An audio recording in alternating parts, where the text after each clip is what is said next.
पहले के लोग पढ़ल लिखल ना रहना तो बड़ा मोहब्बत रह।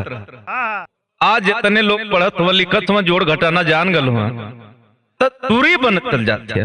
केहू केहू के समझ ना पावत केतनो ओकर सेवा कदा केतनो ओकर मदद पैदा, लेकिन जहिया ओकर पांख जाम जात बा तो उड़े लगत। बाहर दुनिया बाहर लोग यही कवि जी भूमिका में भाव देना का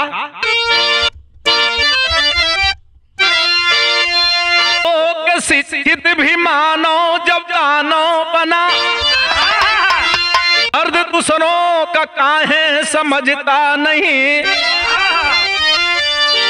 नीच गद्दार पापी हुआ बेशरम, इसलिए जुर्म दिन दिन पनपता सही। ग्वालियर कास की है कहानी सही, गीता शर्मा तो बच्चों संग करती गुजर, रोहन बेटा हुआ जबकि घर में जवा, खूबसूरत एक बाला से मिलती नजर।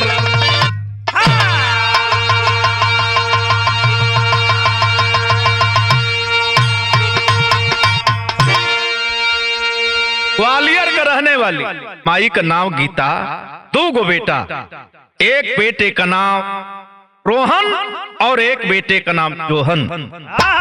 जोहन बड़ा है, रोहन छोटा है। वर्मा परिवार है, क्या दिक्कत है, लेकिन पक्का ब्राह्मणवादी है। मेरे साथियों भाई देखा समय कट रहा है, लड़का जौन विद्यालय में बड़का पढ़त तक कोनो लड़की से बतियावत है, माई जान गईल, अजब जान गईल तो हाई देखा ऐसे पहले गजल लगिल। गजल कौन भैया हमारा बा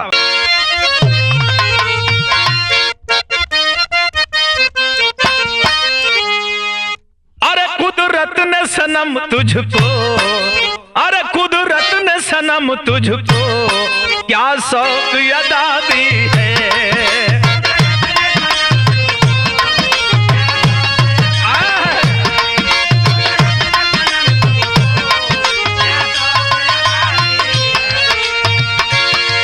कुदरत ने सनम तुझको क्या शौक अदा दी है, तुझको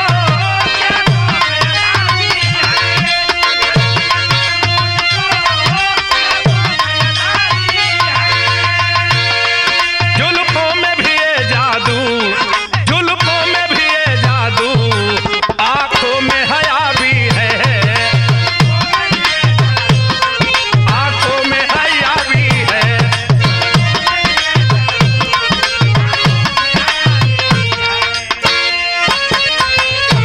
लल्लू भैया कवि जी की कलम होती है 1 रुपया की, किसी की जिंदगी और मौत का पैगाम लिखा जाता है। कवियों की कलम बिरहा में हमारे प्यारे लाल कवि जी, केशव कवि जी, राजू राहगीर कवि जी लिखना एक एक को भाव खेसारी से लेके पवन सिंह भी गाँव खाती, आखिरकार एक ही हमें दिनेश भैया ता सांसद हुए, प्यारे लाल कवि जी विजय लाल भैया के देन बा। लेकिन हाई देखा समाज का आशीर्वाद सबके लगे, सब विधायक मंत्री होकर हर कलाकारों के तरफ से सबको जनता में सबके लिए हम प्रणाम करता हूँ। लेकिन कवि जी भाव लिखना का लिखना, मानो तेरी लीला को, कौन मानो, यही मानो जिसके अंदर मानवता होता है उसे मानव कहते हैं, जिसके अंदर इंसानियत होती है उसे इंसान कहते हैं, जिसके अंदर व्यक्तित्व होता है उसे व्यक्ति कहते हैं, जिसके अंदर पुरुषार्थ होता है उसे पुरुष कहते हैं, जिसके अंदर विद्वता होती है उसे विद्वान कहते हैं। मैं कितना बखान करूं महेंद्र भैया, तो हर बखान कर बिरहा में तू घबरा मत, हम भैया नहीं, लेकिन कहना है, क्या कहना है,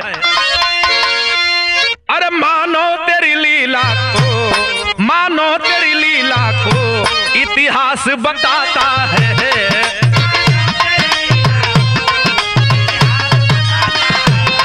मानो तेरी लीला, मानो तेरी लीला को इतिहास बताता है।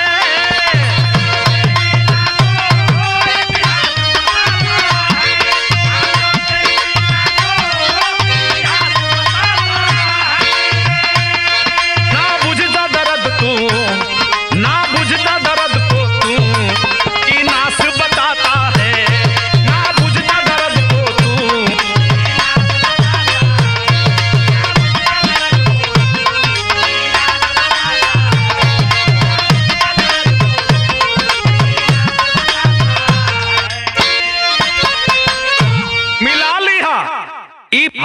कहत है सबके बदे लाइन पिठ। आंख में काजर लगैबा तो ओकर भाव छलकबे करी। हाथ में जहर का प्याला लेके दौड़बा और केहू के पियबा या पियबा तो वो अपन असर दिखाई। ऐसन करबा कर्म कमाई को तोहरे आगे आई। मेरे साथियों, आखिरकार हाई देखें कि ग्वालियर में माई का नाम गीता वर्मा, पेटवा बड़का रोहन वर्मा, बड़ा जोहन और छोटा रोहन। विद्यालय में लड़की से किसी से प्रेम कर लेता है। माँ जब जानी है तो बोली बेटा शादी कर ले, शादी कर ले। चोरी छुप के बात करना अच्छी बात नहीं है, हम लोग मर्यादित आदमी हैं। तहाई देखा लड़किया वाला आना कानी करत हो, लेकिन ये जीत पड़ल है कि जब बियाह करब तो वही से करब। संजोग हो गल, और जब संजोग बनल तो हाई देखा कहानी में शुरुआत लगल। कैसे आवा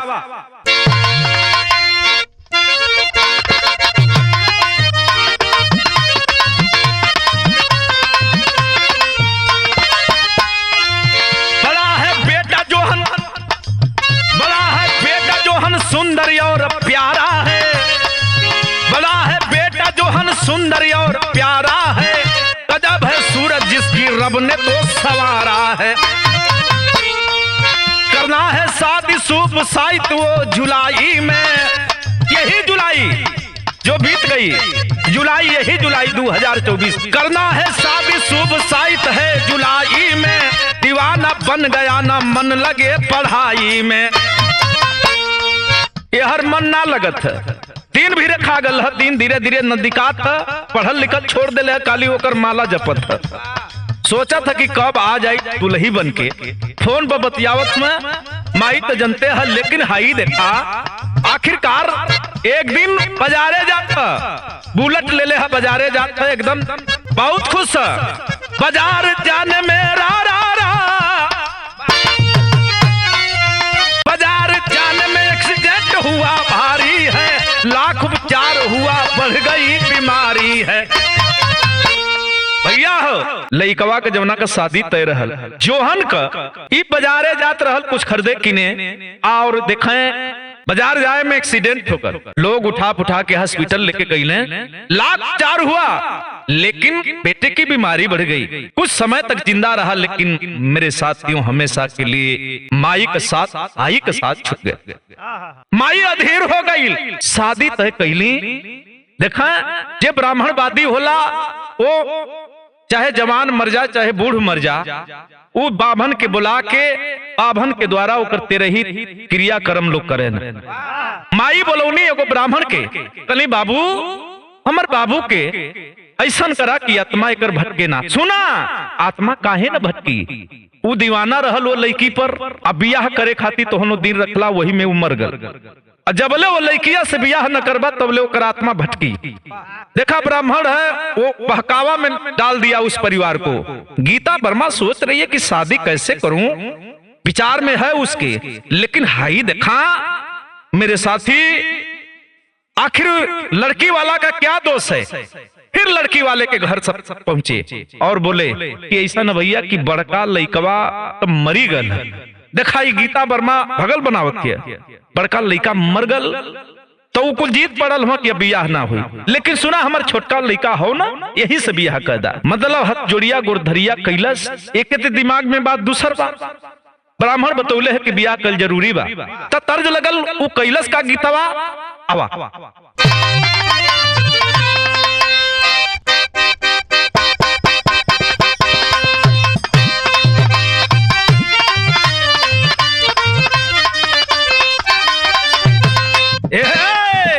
अरे निबिया के दरिया के टोलिया बनल रह, अरे निबिया के दरिया के टोलिया बनल, पर निबी के पतइए उहार हो।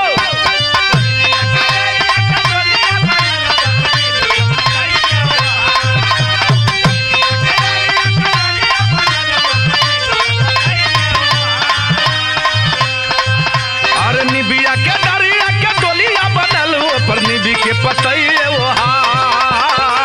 देवलोक से चलली भवानी न हो, देवता बनल कहर हो।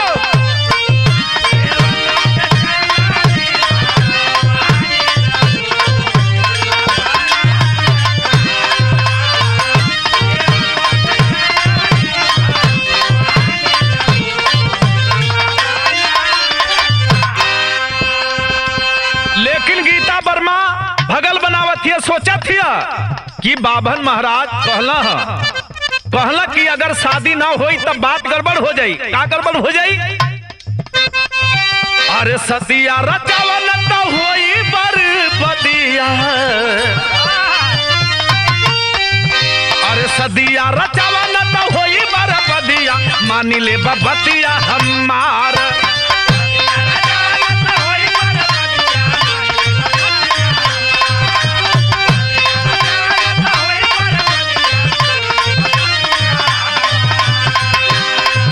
अरे सदिया रचावा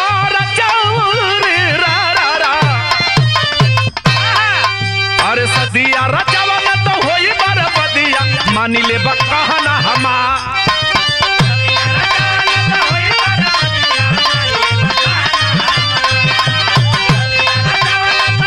बारे सूरज भैया, अरे सदिया रचावा न तो होई बर्बदिया, मानी ले कहना हमार।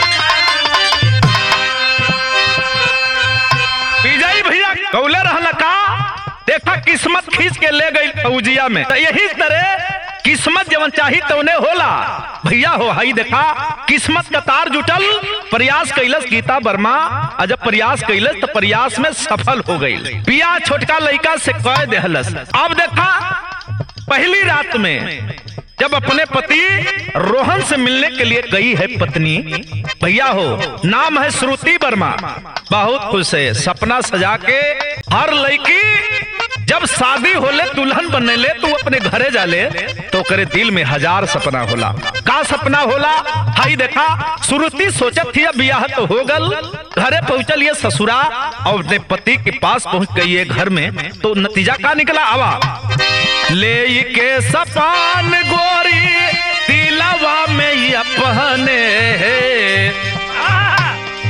ले के सपान गोरी दिलवा में अपने, मानवा में करेली विचार न हो रहा। दिलवा में अपने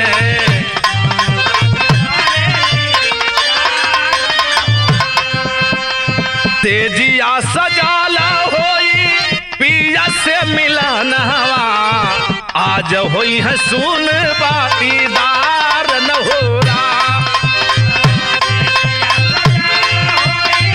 पिया से मिलन हवा, आज होई पिया से। सोच रही है पहली रात पहला जीवन का शुरुआत होगा, बहुत खुश है। आज पहली रात में आया है रोहन तो देख करके बड़ी खुश है। वाह आप तो मेरे देवता हैं भैया हो। सोचत थी मनवा में अरे पहले होई पिया से मिलनवा, अरे पहले होई पिया से मिलनवा, बरसी नजरिया से प्यार हो।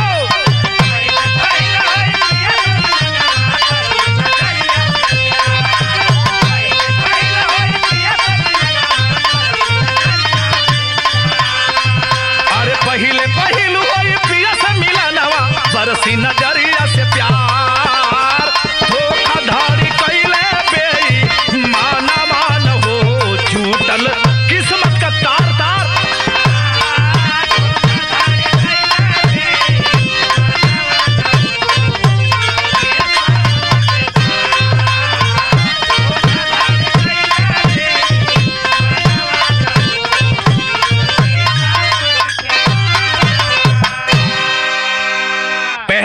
में जब उसका पति उसके सेज पर गया तो स्वाभाविक बात है कि कोई भी पत्नी पहली रात में कोई भी दुल्हन अपने दूल्हा से खुल के कुछ कहना चाहती है।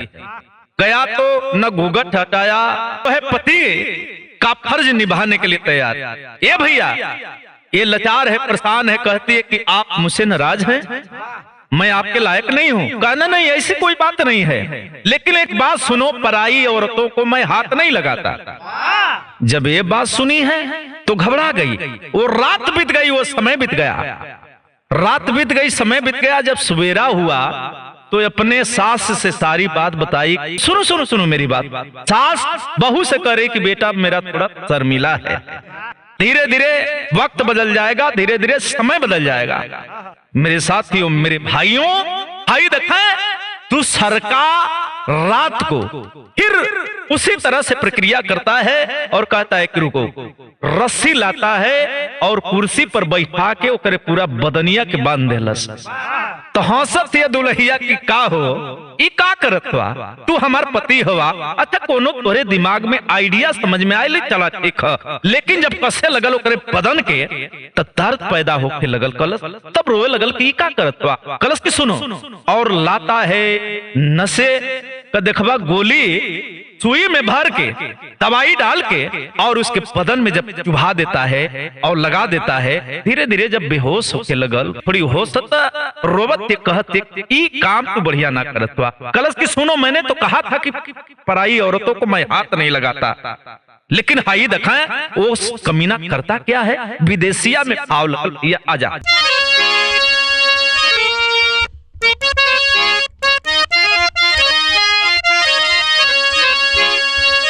तो कुछ देर बाद पापी, कुछ देर बाद पापी, अरे कसला बदनावा हो, मुहावा पट्टे पति मनवा। अगर इसके मुंह पर टेप नहीं चिपकाऊंगा, रोहन सोच रहा है, तो चिल्लाएगी और जब शोर मचाएगी तो अगल बगल के लोग कुछ न कुछ बात बिगाड़ देंगे। और मेरे साथियों, सुई लगाकर उस कुर्सी पर बांध करके वो मेरे साथी वहां से चल देता है। सोच रहा है कि नींद सुई दे ही दिले ही, अब तो सूत गई हुई। और भैया जो हमार मर गई है, कामन महाराज कहला कि शादी कर देबा, उनके आत्मा की शांति मिल जाएगी। तब भैया का फर्ज हम ना निभाई, भैया का जगह हम ना ले। जब हम शादी करके भले धोखाधड़ी में लेके आल ही, लेकिन भैया हो सके तई नहीं बदे मर गए हो, इन्हीं के सपना विचार में मर गई। तो उनकर आत्मा भटकत थिया, तो उनके आत्मा की शांति के लिए हम धोखाधड़ी शादी जरूर कैली, लेकिन ई हमार दुल्ही ना, हमारे भैया का दुल्ही बा। हम पराई औरत के कैसे हाथ लगाई, धीरे धीरे हो गई ना भोर भी न सरवा हो, भोर में जगावे दे पापी बेई मनवा। फिर सुबह का समय, भोर का समय गया, पानी लेकर के उसके चेहरे पर, उसके मुख पर छिट्टा मारता है पानी का। जब होश में आती है तो आई देखा है, श्रुति जब होश में आती है तो बोलती है कि स्वामी आप कहाँ गए थे। कलश सुनो, मैंने तो कहा ना मैं कि पराई औरत को मैं हाथ नहीं लगाता। उस सोचत थे कि अब क्या करी, आपन फोन जो हतबा, एक मतलब कि गलत जगह हम फंस गई। कलश सुन, तू हमार पत्नी ना, ये फोटो देखती ना, भैया की पत्नी है। तो श्रुति सोच रही है का हमार फोटो के साथ गुजारा हुई ना, आप हमार पति हवा, आप हमार परमेश्वर हुआ, एको काम करा, ऐसा हमारी संगे मत करा। भैया वो सोचती है कि फोन से अपने बाबू के फोन करी, लेकिन वो हो फोनमा का सिम कार्ड निकाल के फेंक देले रहे। कैसे फोन करे, लेकिन किसी भी तरह से भैया हो घर में लोकल फोन लगल है, फोन से घरे फोन लगौलस। बाबू जब तक उठावा फोन तब तक घंटी कट गई। मेरे साथियों, बाबू फोन नहीं उठा पाए। और जब दोबारा बाबू फोन कैले तो सासू फोन उठाई और बोली कि ए समधी जी, हाँ हमार बेटा और पतो दोनों हनीमून पर गल हुआ, एक काम है कि यही से नंबर स्विच आप बताओ। तो घबरा मत, बड़ा जल्दी चले हैं। यहर अपने बेटवा के टास्क के सासू कुछ दिन चल गई, काहे कि 21 दिन का इंतजार होता है, 21 दिन में अपने बेटवा के आत्मा की शांति करे के। लेकिन यहर देखा, रोहन से रो रो करके श्रुति वर्मा कह रही है, कहती क्या है, भाई हो भाई तोहर कि गंगा जी के पनिया हो ना,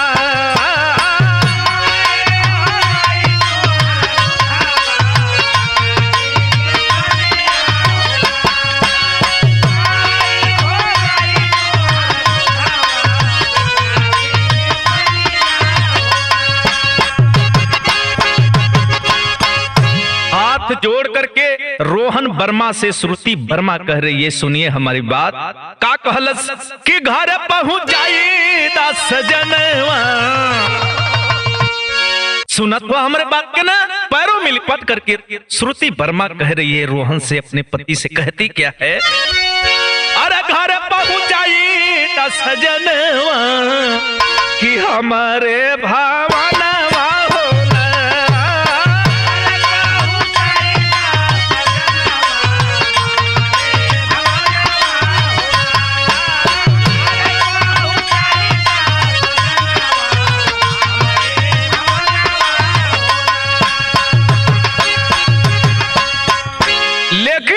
मानने के लिए तैयार नहीं। सुनो, अब तुम्हें कहीं नहीं जाना है, अब किसी से बात नहीं कर पाओगी। भैया हो ये हर देखा सास कहीं गई है मंदिर में पूजा पाठ करे बदे, ओ पभनवा बतौले रहल ना कि कुछ देवी देवता को वो ब्राह्मण बताया था कि कुछ देवी देवता का जाके दर्शन पूजन कर लिया, एक बाद 21 दिन के अंदर में ही अपने बेटवा के शांत कर दिया।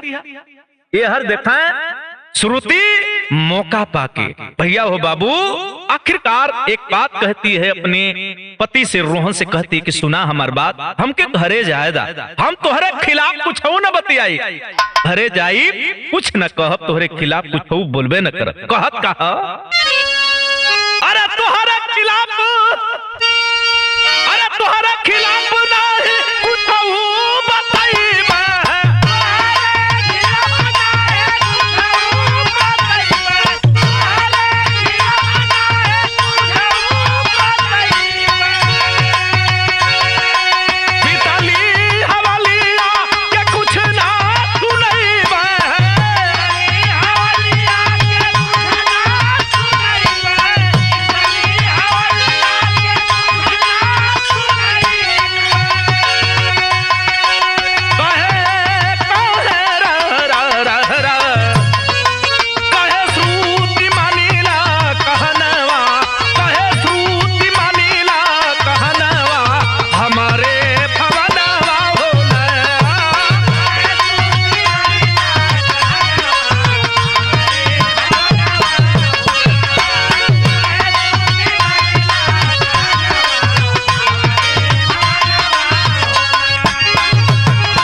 बाबूजी मन ही मन घबरा रहे हैं, न बिटिया के कोनो खोज न खबर, इतना दिन बीत गल, बेटी कहाँ गई, आखिर कैसे पता चली।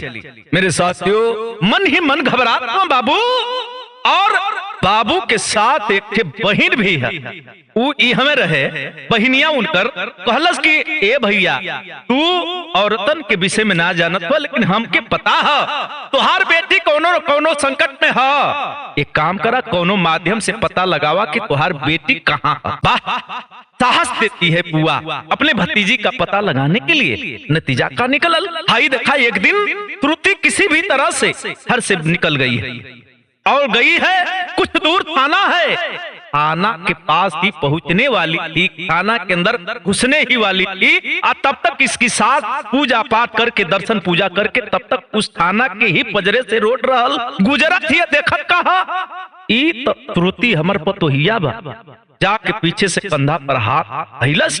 जब श्रुति का नजर अपने सास के तरफ घुमल तो रोवे लगल, आप कहाँ रहलू, हमके जायदा हम घरे जाई, लेकिन मना के बहला के फुसला के फिर वापस लाती है और घर में ला करके रोहन को एक तमाचा मारती है, बोलती है कमीना एक औरत तुमसे तो है कि समझती नहीं, तुम कैसा भाई है रे, तू अपने भाई को कैसे शांत करेगा, जब ये चली जाएगी तो बात बिगड़ जाएगी, भूल गया ब्राह्मण देव की बात को भूल गया, सुन मेरी बात अब इसे कहीं नहीं जाने देना। तब तक फोन दोबारा आ गया किसका, बाबूजी का। बाबूजी फोन पर बतियावत में पूछा था वही जब श्रुति बा, लेकिन सास झूठ बोलती कि तुहार बेटी हमार बेटा दोनों विदेश गल हो, चंडीगढ़ से विदेश गई, चंडीगढ़ से टिकट था आ वजह से एरोप्लेन से हवाई जहाज से वो विदेश गल हुए, कुछ दिन खातिर नंबर स्विच आप रही, घबराई हम एहर मेरे साथियों बाबू मन ही मन घबरात हूँ, सोचत हूँ कि कोनो न कोनो जुक्ति लगावे को ही अपने बिटिया के बचावे को हुई, लेकिन बिना सबूत का कैसे बची, कोनो न कोनो आधार चाहिए ना। वहपट में भाव लगल, बाबूजी कैला का प्लान कैले आगे बढ़ना।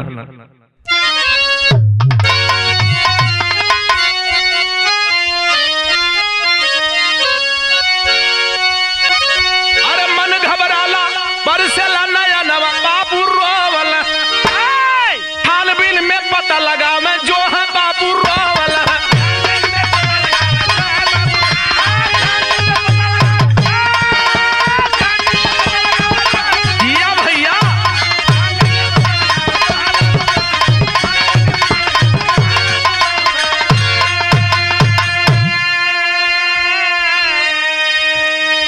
बाबू अपने बहन के साथ चल दिए, जितना भी अगल बगल में अता पता लगाना था बस अड्डे पर पता लगाते हैं, लेकिन ये बाबू एयरपोर्ट पर पहुंचला। आज जब एयरपोर्ट पर छानबीन जारी कैला तो वही जब कोनो ए नाम का लड़का लड़की कहीं गई ही न बड़ा, घबराहट होके लगल। भतीजी के लिए बुआ के दिल में दर्द है, कहत के कि भैया जितना जल्दी हो सके थाने पर चला।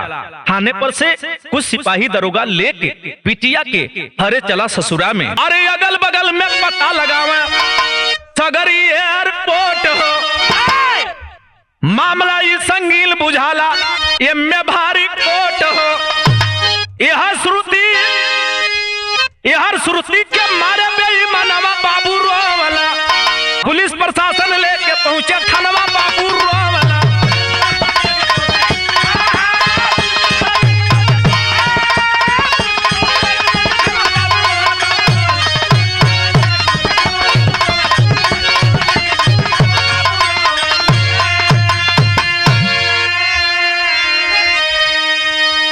ब्राह्मण बतौले रहना कि 21 दिन 21वां दिने अपने बेटवा के शांति करबा, और शांति मिली कब, जब ये दुल्हियों के मुआ देबा तो ये दोनों का मिलन हो जाए। तैयारी में हमें सारी व्यवस्था पूजा पाठ कैले हम, ब्राह्मण भी वही बैठल बना। आखिरकार मेरे साथ के मारे का प्लान है, वही समय पुलिस थाना लेके बाबूजी दरवाजा तोड़ के अंदर घुसला। अतौले सासू आके रोकती, हाँ आप लोग कौन, कहाँ के रहने वाले हो? मेरे साथियों दरोगा जी कहते हैं कि साली, अरे अभी मैं बता रहा हूँ कि कहाँ का रहने वाला हूँ, ये नहीं देख रही हो कि कौन हूँ मैं? वो श्रुति कहाँ है बताओ, कहाँ रखे हो तुम लोग? आखिरकार गनगन गनगन कापत हुआ, मुंह पर टेप लगल है। तवले रोहन देखा पुलिस दरोगा ही हम बगल वाला रूम में है श्रुति के साथ में, तुरंत नशे की गोली जो नशे की सुई थी उसके बदन में चुभा देता है, लेकिन हिम्मत करके आवाज देती है श्रुति, बाबू, अरे बाबू हम हैं रूम में हैं। कमीना हमके मारल चाहत हैं। दौड़ करके बाप अपने बिटिया के पास पहुंचता है और रोहन के मारे लगल। बाबू पुलिस प्रशासन के लोग, महिला प्रशासन भी साथ में है। वो आखिरकार हाई देख श्रुति के सास का बढ़िया से सेवा होता डंडा से।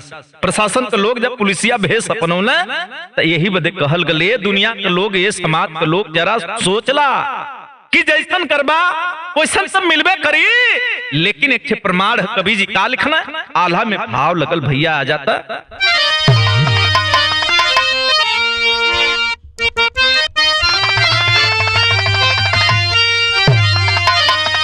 चोरी हत्या पाप नहीं, अरे चोरी हत्या पाप नहीं, अरे थी पे दुनिया में भैया।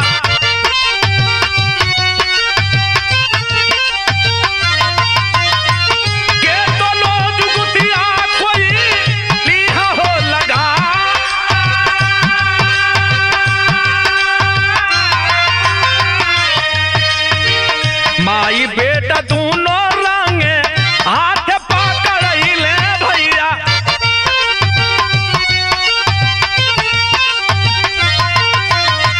मार ले पुलिस भैया सुन बदवरा।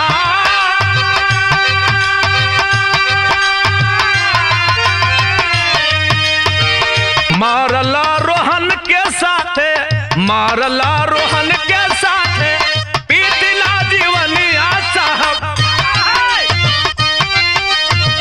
नाही गोई पापी देता हो मुआ।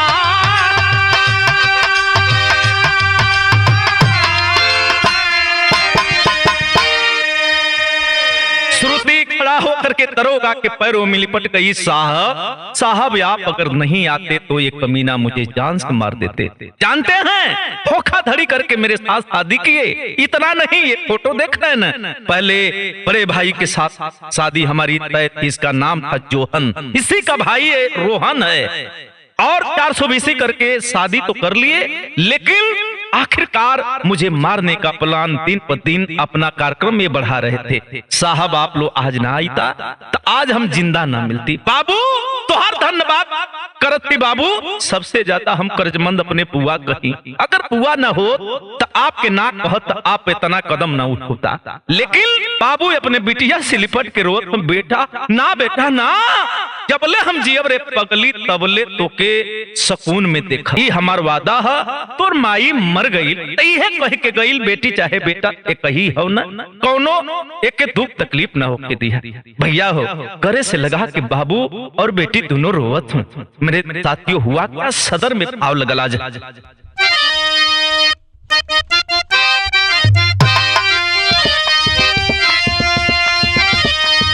अरे बेटी के लिया क्या बाबू आ गई भवना,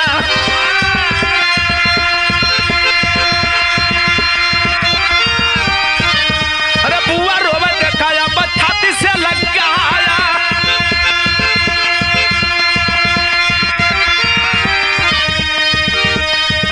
और गले से लगा के बुआ सबूरा धर्रावेली, अरे अब ही जिया तब बाटे बुआ रे तोहारा, अब ही जिया तब बाटे बुआ रे तोहारा।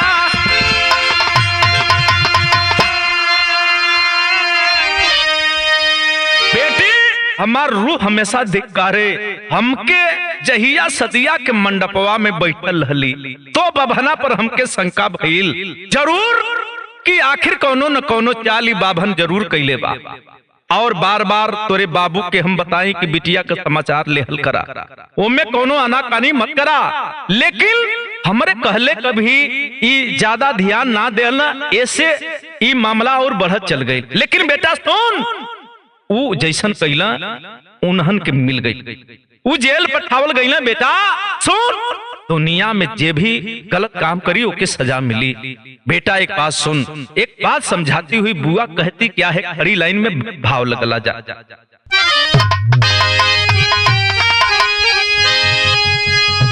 अरे चोरी हत्या पाप ये डकैती करी है, अरे चोरी हत्या पाप अरे ये डकैती करी है, जिंदगी हो जाए है खराब जे छिनैती करी है।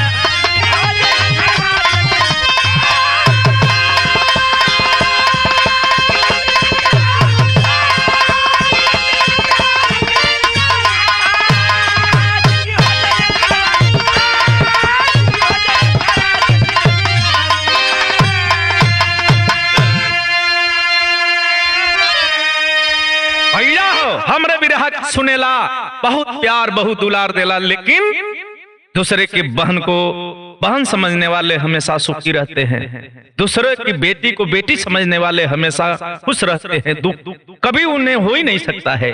मेरे साथियों जरा अपने अंदर सुधार लाओ, जब आप सुधर जाओगे तो समझो पूरी दुनिया सुधर जाएगी। आखिरकार कहना क्या है, चोरी हत्या पाप, चोरी हत्या पाप का बतावे इतिहास हो, अरे दुख का पहाड़ गिरे हो जाइला भी नाश हो,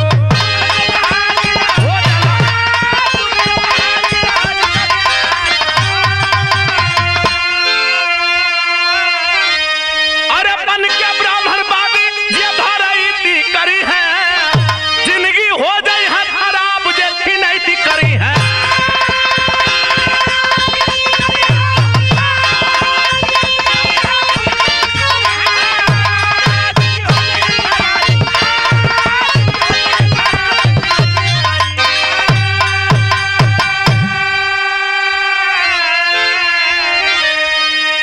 भैया हो ये हमें बिरहा अपन लाइन बतावत है कि अगर नहीं मानोगे तो जैसा करोगे तुम्हें वैसा मिलेगा। कोशिश करो कि दूसरे का अगर भला नहीं कर सकते तो बुरा भी करने का तुम्हें कोई अधिकार नहीं है। बेटी अगर किसी का है तुम किसी को जन्म नहीं दे सकते हो तो किसी को मौत देने का हकदार नहीं हो। कानून बना है, व्यवस्था है। गुरु बिहारी गुरु गणेश गुरु राम लाल जी पावन कथन करे बीजा फौजी लागे के सुहावन। मुदैया कैसे बनी है सेनुरा, अरे मुदैया कैसे बनी है